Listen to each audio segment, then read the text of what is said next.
भास्कराय नमः। ओम घृणीः सूर्यदेवाय नमः। ओम आदित्याय नमः। ओम भास्कराय नमः। ओम घृणीः सूर्यदेवाय नमः। ओम आदित्याय नमः।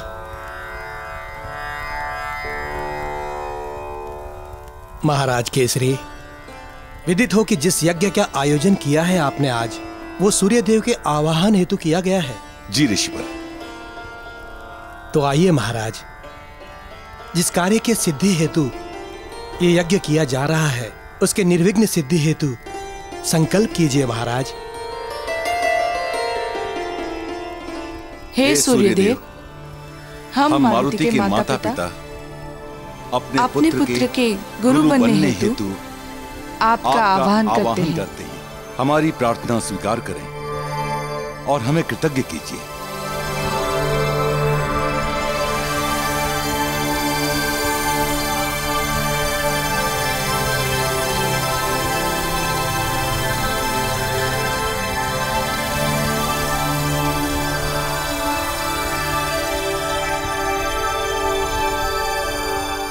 हे सूर्यदेव, मैं आत्मा से आपका शिष्य बनना चाहता हूँ। हमारी प्रार्थना स्वीकार करें एवं मेरे माता पिता का मनोरथ सिद्ध करें।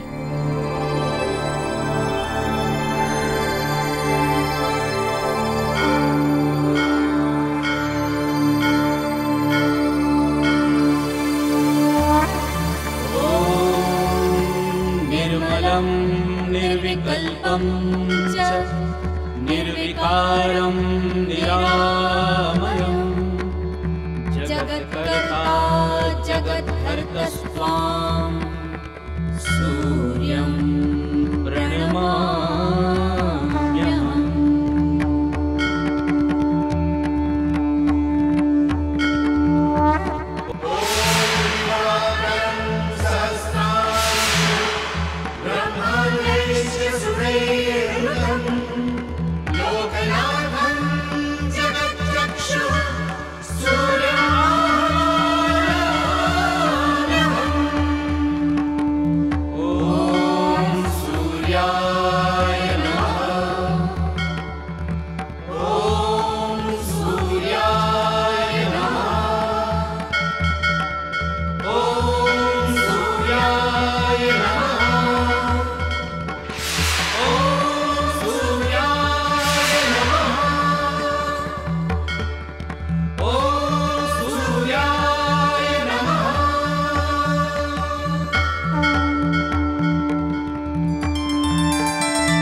मैं आपके यज्ञ से अत्यंत प्रसन्न हूं।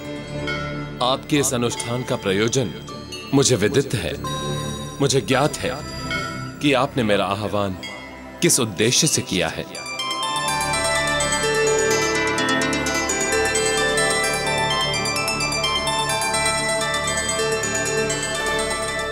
हे सूर्यदेव, आपसे एक करबद्ध प्रार्थना है कि आप हमारे इस उद्देश्य को सफल कीजिए। देवी अंजना, मेरा आगमन इसी उद्देश्य की पूर्ति हेतु हुआ है। मैं निसंदेह मारुति को अपने शिष्य के रूप में स्वीकार करूंगा। देवी,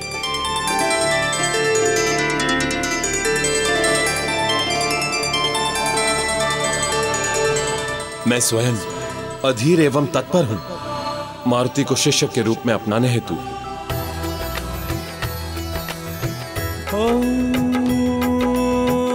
रवि गुरुदेव की कृपा अपारा, मारुति को निज शिष्य स्वीकारा।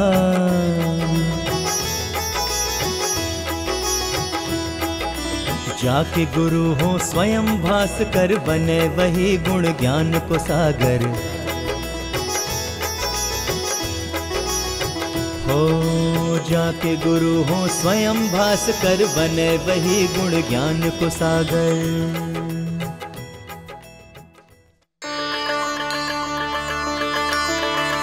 ऋषिवर मतंग, आज्ञा प्रभुवर।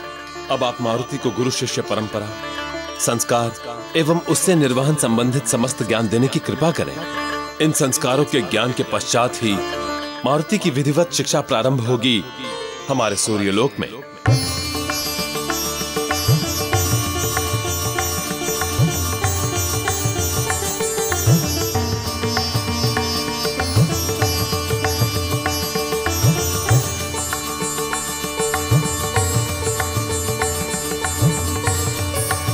कल्याणमस्तु।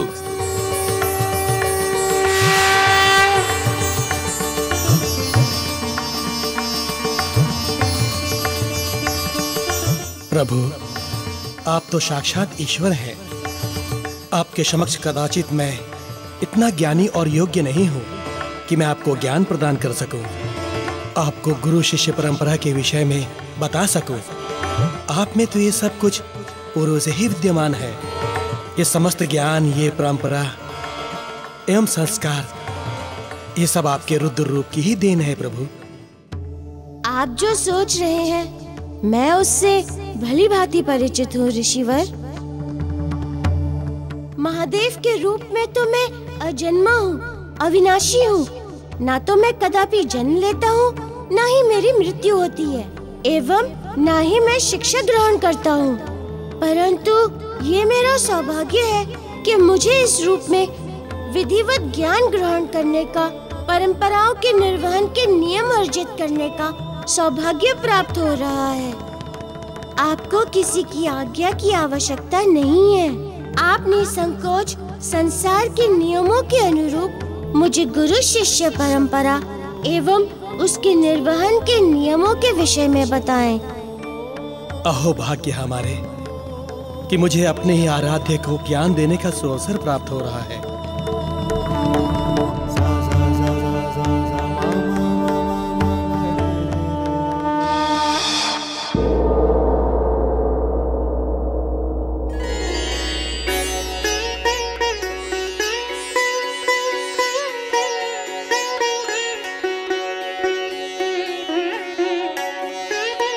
चलो बच्चों, अब तुम लोग शीघ्र भोजन शुरू करो। राम, मुंह खोलो बेटा। नहीं माँ, हम पिताश्री के साथ ही भोजन करेंगे।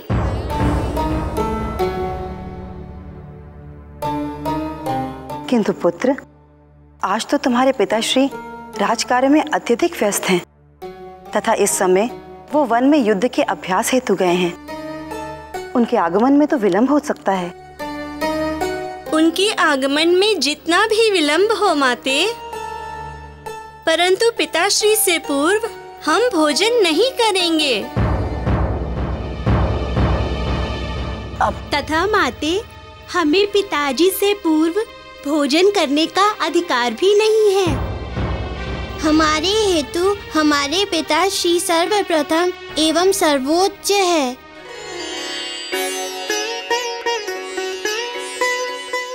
इस आयु के बालकों में अपने पिता के प्रति इतना आदर और सम्मान कदाचित मैंने कहीं नहीं देखा। मैं भी प्रथम बार ही लक्ष्य कर रही हूँ। सुखद अनुभूति है, किंतु बालकों का भोजन न करना एक माता की ममता हेतु अवश्य दुखद है।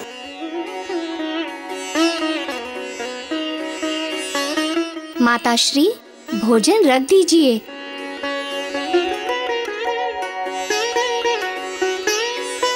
वो तो मैं रख दूंगी राम,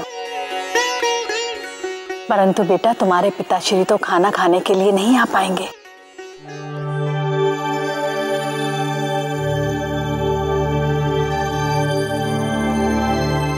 तो क्या हुआ माँ? पिताश्री नहीं आ सकते, किंतु हम तो जा सकते हैं ना वहाँ।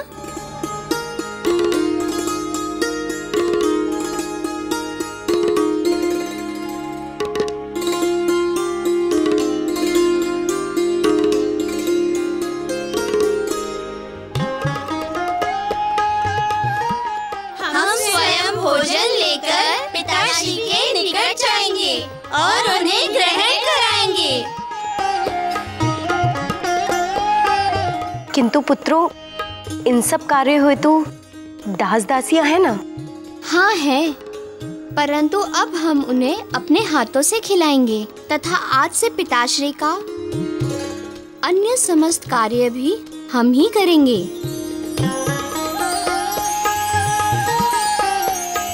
कोई दास अथवा दासियां नहीं करेंगी पिताजी का कार्य। पर राम, ये सब करने के लिए कारण है कि हम माता पिता का सानिध्य प्राप्त करने का एक भी पल व्यर्थ नहीं जाने देना चाहते। उनका स्नेह एवं सत्संग अमूल्य है।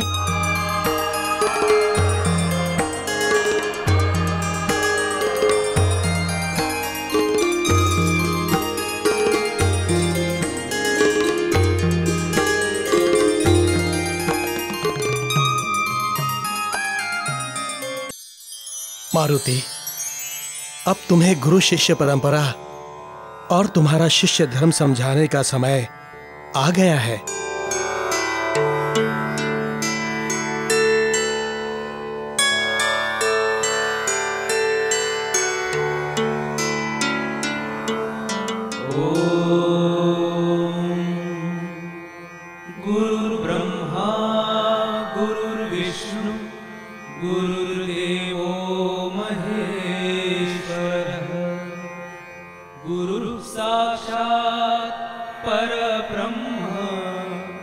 तस्मै श्री गुरवे नमः।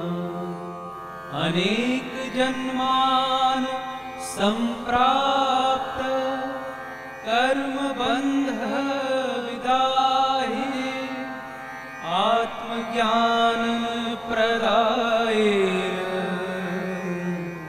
तस्मै श्री गुरवे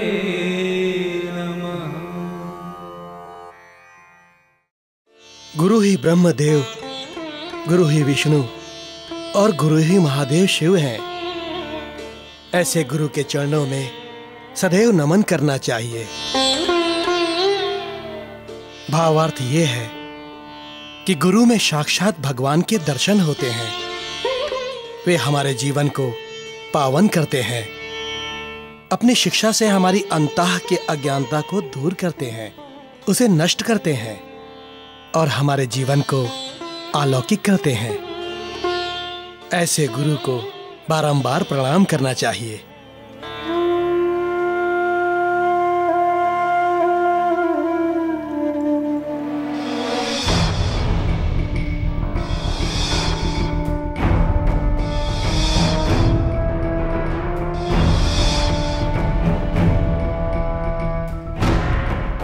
बाण की गतिशीलता, धनुष की प्रत्यंचा,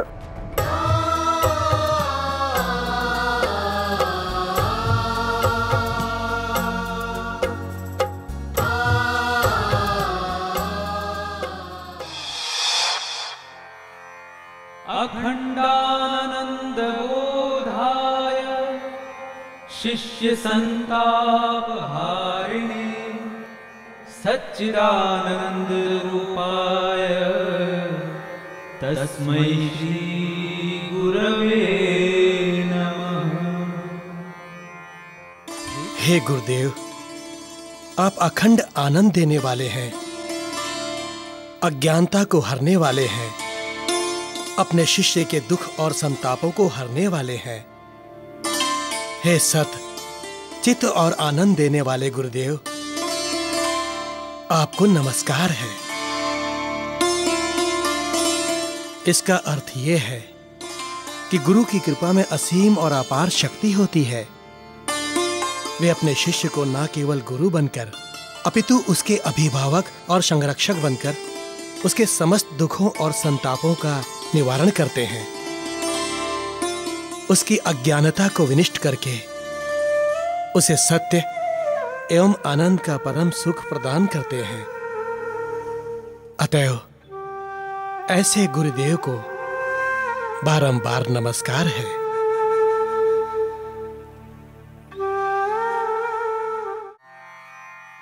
अज्ञानतिमिरान्धस्य ज्ञानाञ्जनशलाकया चक्षुरुन्मीलितं येन तस्मै श्रीगुरवे नमः। हे गुरुदेव, आप ही हमें अज्ञान के अंधकार से दूर ले जाकर प्रकाश की ओर ले जाते हैं। मुझ में गुण और ज्ञान की ज्योति जलाते हैं। गुरुदेव, आप ही शिष्य के सुप्त अज्ञान चक्षुओं में ज्ञान का अंजन लगाकर उसे प्रकाशित करते हैं। उसके अंतः से अवगुण के अंधकार को समाप्त कर उसके अंतः में गुण और ज्ञान की ज्योति जलाते हैं। ऐसे गुरु के पावन चरणों में हम बारंबार प्रणाम अर्पित करते हैं।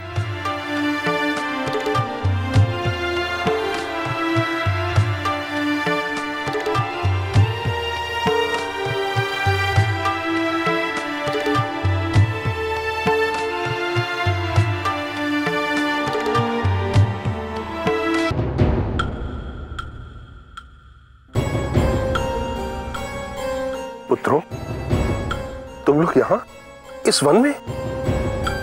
सब कुशल तो है? पुत्रों, सब कुशल तो है ना? जी पिताश्री, सब कुशल है। अब चिंता ना करें। आइए, अब भोजन कर लीजिए।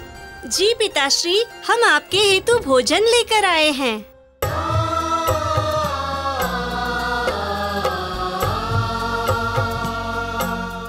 ओ मेरे पुत्रों, ये सब करने की क्या आवश्यकता थी? पिताश्री, ये पुत्र का धर्म है तथा अधिकार भी। मेरे पुत्रों, तुम्हें पुत्र के रूप में पाकर मैं तो धन्य हो गया, परंतु ये काम तो कोई भी दास अथवा दासी कर सकती थी। प्रसाद में अनेकों दास दासियां हैं, किसी को भी आज्ञा देते तो भोजन लेके आ जाते। नहीं पिताश्री, आपके लिए भोजन लाने एवं खिलाने का दायित्व हमारा है। जी पिताश्री, तथा आज से आपका समस्त कार्य हम लोग ही करेंगे। मेरे पुत्रों,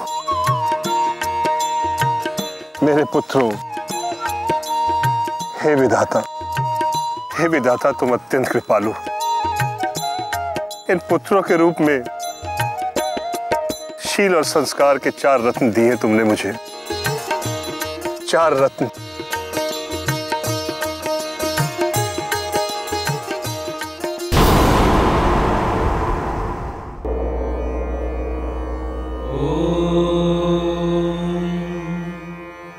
गुरुर्ब्रह्मा गुरुर्विष्णु गुरुर्देवो महेश्वरः गुरुः साक्षात् परब्रह्म तस्मै श्री गुरवे नमः। तस्मै श्री गुरवे नमः। शिष्य के जीवन में अत्यंत ही कठिन किंतु महत्वपूर्ण नियम है अनुशासन। अनुशासन के कारण ही शिष्य रजो और तमो गुणों को त्याग कर सद्गुण के मार्ग में सतत अग्रसर रहता है।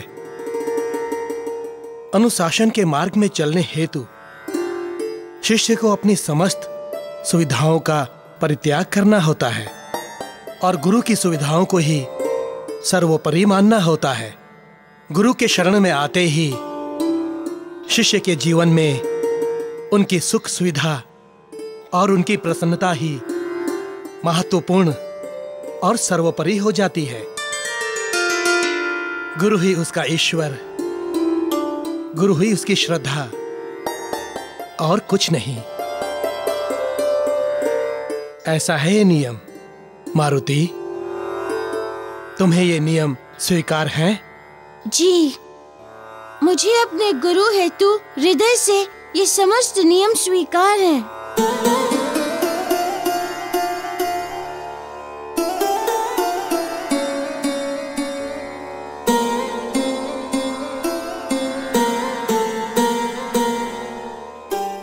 मारुति।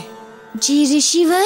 गुरुकुल गमन के संकल्प लेने के पश्चात बालक जब विद्यार्थी जीवन में प्रवेश करता है तो उसके पूर्व के समस्त बंधन पीछे छूट जाते हैं। उसके माता पिता के साथ उसके समस्त संबंध, जिनकी डोर से वो बालक बंधा होता है, वो डोर टूट जाती है।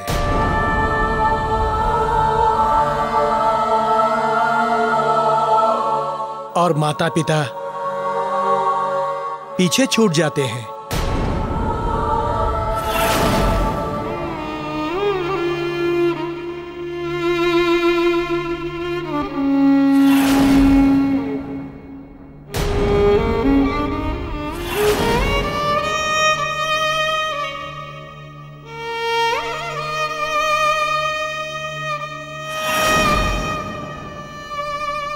तुम्हें अपने समस्त संबंधों को भूलना होगा मारुति।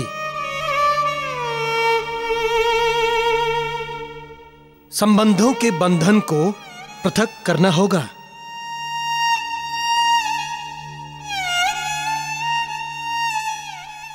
इन नियमों के बंधन से तुम तब तक बंधे रहोगे जब तक तुम अपनी शिक्षा पूर्ण करके और अपने गुरु को गुरु दक्षिणा देकर यहां वापस नहीं आ जाते। और हां, इस कार्य के पूर्ण होने तक तुम्हारे माता पिता का तुम पर पुत्र रूप में कदाचित कोई अधिकार नहीं होगा।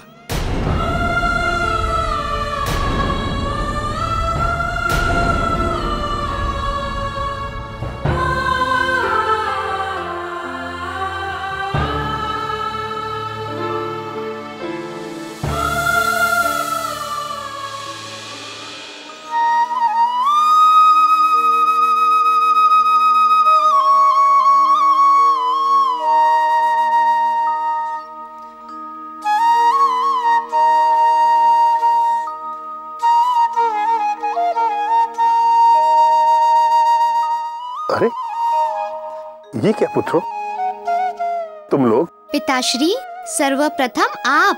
जी पिताश्री, आप भोजन ग्रहण करने के बाद ही हम भोजन करेंगे। ग्रहण कीजिए पिताश्री।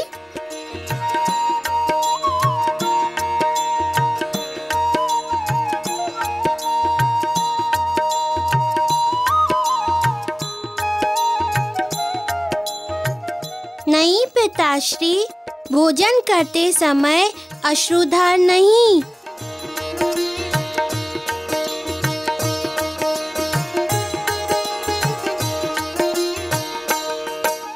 आओ बच्चों, किसे सराहूं, अपने भाग्य को या उस विधाता को? धन्य हो परमात्मा, तुम धन्य हो। इतना प्रेम, इतना वात्सल्य, मुझ जैसा सौभाग्यशाली पिता किंचित ही कोई होगा संसार में। मैं तुम्हें श्राप देता हूँ, तू कभी शांति से जी नहीं सकेगा। तुम्हारी मृत्यु भी पुत्र वियोग में होगी। आज प्रथम बार मैंने आपके अतः से विषाद रहित प्रेम प्रकट होने का आभास किया है। अब तो मात्र मेरी यही अभिलाषा है कि आपके हृदय में दुख का शतांश भी ना रहे, समस्त व्यथा और संपूर्ण विषाद निकल जाए, तिरोहित हो जाए।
माते, समय कितना निष्ठुर है।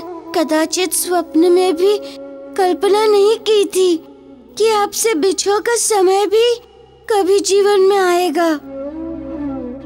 इस संसार में सबसे प्रबल और अटूट संबंध केवल आपसे ही तो है मेरा, परंतु अब आपसे दूर जाना होगा। आप ही तो मेरे हेतु सर्वोपरि हैं, संसार में सर्वोच्च है। आप ही से तो इस संसार में मुझे प्रथम बार माता का स्नेह प्राप्त हुआ है। माते, अब ऐसी स्थिति में आप मुझे इतनी शक्ति दीजिए कि मैं आपकी निकटता, आपका स्नेह एवं दुलार त्याग कर अपने शिष्य धर्म का पालन करूं, पूर्ण निष्ठा और विश्वास के साथ कर सकूं। पिताश्री, आप मुझे इस धरती पे लाए, संसार में अस्तित्व दिया। हृदय से आपका आभारी हूँ पिताश्री। किंतु काल के निर्णय अनुसार अब मुझे आपसे एवं अपनी पूजनीय माँ से कुछ समय हेतु बिछड़ना होगा। बिछड़ना होगा मुझे।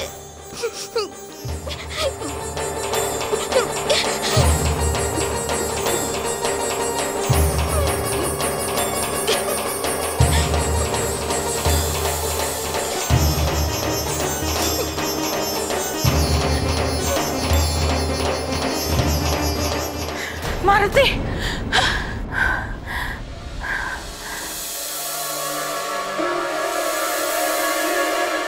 मारुति, मारुति, मारुति, मारुति,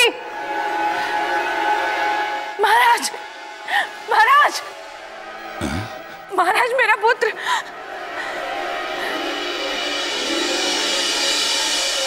देवी अंजना, मारुति अपने शयन कक्ष में सो रहा है। निश्चित ही आपने दुस्वप्न देखा है। नहीं महाराज, मुझे ऐसा प्रतीत हुआ जैसे वो यहाँ मेरे निकट आया था। देवी अंजना, ये आपका भ्रम है। चलो सो जाओ। कैसे सो सकती हूँ महाराज? हमारा मारुति हमसे दूर चला जाएगा, इसकी कल्पना मात्र से ही मेरे संपूर्ण शरीर में कंपन आरंभ हो जाता है, हृदय की गति बढ़ जाती है। ऐसी दुस्सहाय स्थिति में एक माता को निद्रा कैसे आएगी महाराज? कैसे आएगी निद्रा? कैसे मैं अपने पुत्र को स्वयं से दूर जाते हुए देख पाऊंगी? कैसे उसके बिछोह को सहन कर पाऊंगी? कैसे सहन कर पाऊंगी महाराज? विरह वेदना से आपके अंतर में उठ रहे ज्वार का मुझे आभास है देवी अंजना। पुत्र मारुति के उज्जवल भविष्य हेतु उसे जाना ही होगा, दूसरा विकल्प कोई नहीं है। अतः उसे प्रसन्नता पूर्वक विदा कीजिए। आशा है आप अपने हृदय को कठोर बना लेंगी।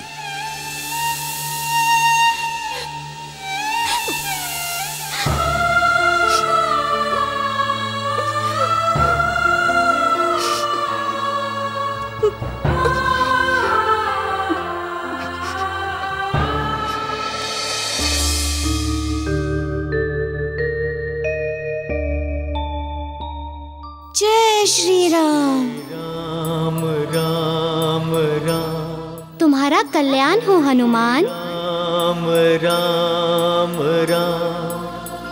जय श्री राम राम राम। प्रभु, मेरा तो सूर्यदेव की शरण में जाकर शिक्षा ग्रहण करने का समय निश्चित हो गया है। श्री राम। वैसे तो प्रभु एक बार इसके पूर्व भी मैं गुरुकुल जा चुका हूँ, परंतु मेरा जाना निष्फल रहा। श्री राम। प्रभु, मैं तो आपका दास हूँ, अतएव नियम अनुसार तो मुझसे पूर्व आपको गुरुकुल प्रस्थान करना चाहिए। कारण कि मेरा अपना स्व तो कुछ है ही नहीं। मैं तो आपके पद चिन्हों पर चलने के लिए इस संसार में आया हूँ। तब ऐसी स्थिति में आपके गुरुकुल प्रस्थान किए बिना मैं कैसे गुरुकुल जा सकता हूँ प्रभु? अब आप ही बताइए कि मैं क्या करूं? हनुमान, जिस कार्य के संपादन हेतु मेरा और तुम्हारा अवतार हुआ है, वह कार्य पाप का अंत, धर्म की स्थापना एवं लंकापति रावण का अंत है तथा इस कार्य के सफल निष्पादन हेतु ज्ञान ही मूल शस्त्र है। अतएव शीघ्र अतिशीघ्र ज्ञान ग्रहण करो। केवल दशानन की मृत्यु ही नहीं, भविष्य में संपूर्ण संसार के हित हेतु संकट मोचन बनना है तुम्हें। तृण बिंदु का श्राप तुम्हें अकारण एवं निरुद्देश्य प्राप्त नहीं हुआ है। उसके पीछे भी एक कारण है।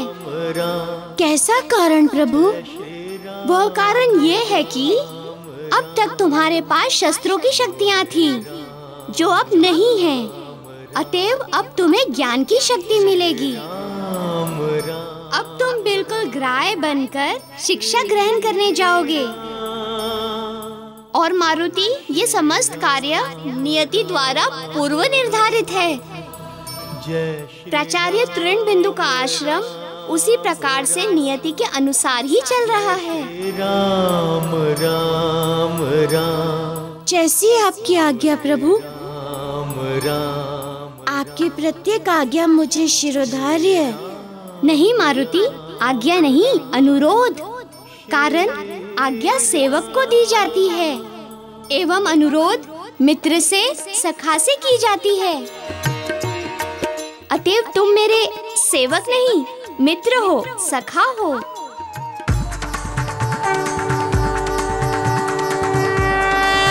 जय श्री राम।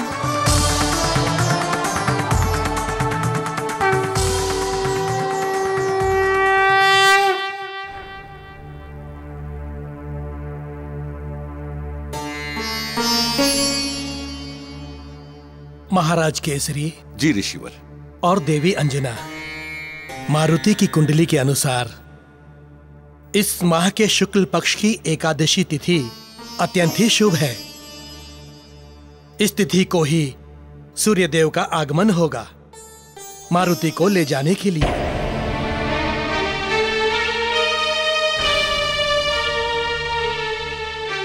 अर्थात हम अपने पुत्र के साथ कुछ दिवस ही व्यतीत कर सकेंगे। जी महाराज। पिताश्री, मेरी एक अभिलाषा है। बोलो पुत्र, क्या अभिलाषा है तुम्हारी? मुझे अंगद, सुग्रीव काका, बाली काका एवं तारा मौसी से मिलने की इच्छा है पिताश्री। बहुत दिन हो गए हैं उनके दर्शन किए तथा उनका आशीर्वाद प्राप्त नहीं किया। यदि आप आज्ञा दें तो मैं उनसे मिलने जाऊं? हमने तो ये विचार किया था कि एक माह हम अपने पुत्र के साथ ही व्यतीत करेंगे, परंतु अब ये संभव ही नहीं होगा। यदि आपकी आज्ञा नहीं होगी तो मैं नहीं जाऊंगा पिताश्री। नहीं पुत्र, तुम किष्किंधा जा सकते हो, परंतु एक पखवाड़े पश्चात ही आ जाना।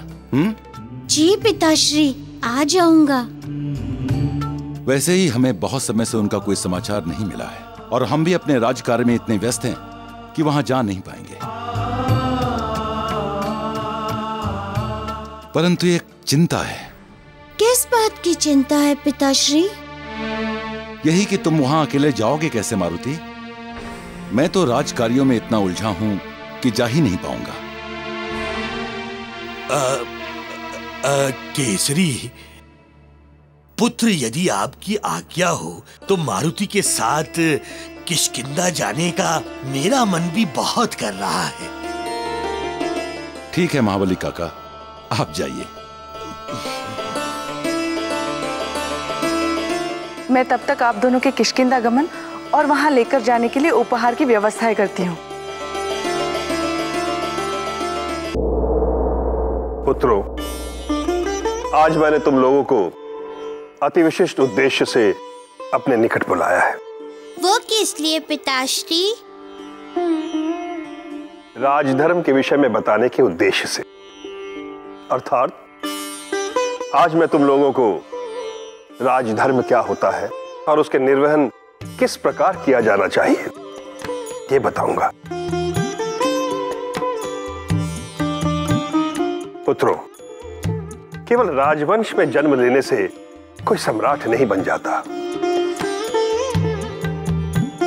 सम्राट की उपाधि तो कोई भी प्राप्त कर सकता है, परंतु एक राजपुरुष वास्तव में राजा उसी दिन बनता है जिस दिन उसके साम्राज्य की प्रजा उसे अपने हृदय से राजा स्वीकार कर लेती है। राजा के हेतु उसकी प्रजा उसके संतान के समान होती है। अर्थात एक राजा को अपनी प्रजा का पालन उसी तरह करना चाहिए जिस प्रकार एक पिता अपने पुत्र का लालन पालन करता है। केवल इतना ही नहीं, प्रजा का राजा पर अधिकार भी उतना ही है जितना एक पुत्र का अपने पिता पर। इसीलिए एक राजा को उसके प्रजा के अधिकार का मान रखना चाहिए। इसका अर्थ ये हुआ पिताश्री कि एक राजा को अपनी प्रजा के सुख दुख, इच्छा अनिच्छा सबका ध्यान वैसे ही रखना चाहिए जैसे आप एक पिता के रूप में हमारी छोटी से छोटी एवं साधारण से साधारण बातों का ध्यान रखते हैं। हाँ राम, यही एकमात्र राजा का वास्तविक धर्म होता है एवं यही कारण होता है कि एक राजा को प्रजापिता और प्रजापालक कहा जाता है। राजा हेतु व्यक्तिगत निर्णय से सर्वोपरि उसकी प्रजा का सुख है। एक उत्तम राजा वही होता है पुत्रों जिसके निर्णय में संपूर्ण प्रजा की सहमति हो। जब तुम लोग राजा बनना तब राजधर्म की समस्त बिंदुओं का विशेष ध्यान रखना।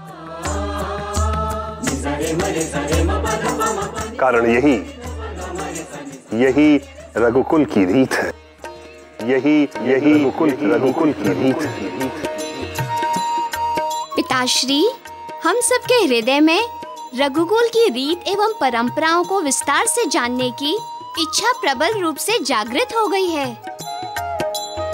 पिताश्री, रघुकुल रीत सदा चली आए, प्राण जाए पर वचन न जाए, ये कैसे आरंभ हुआ?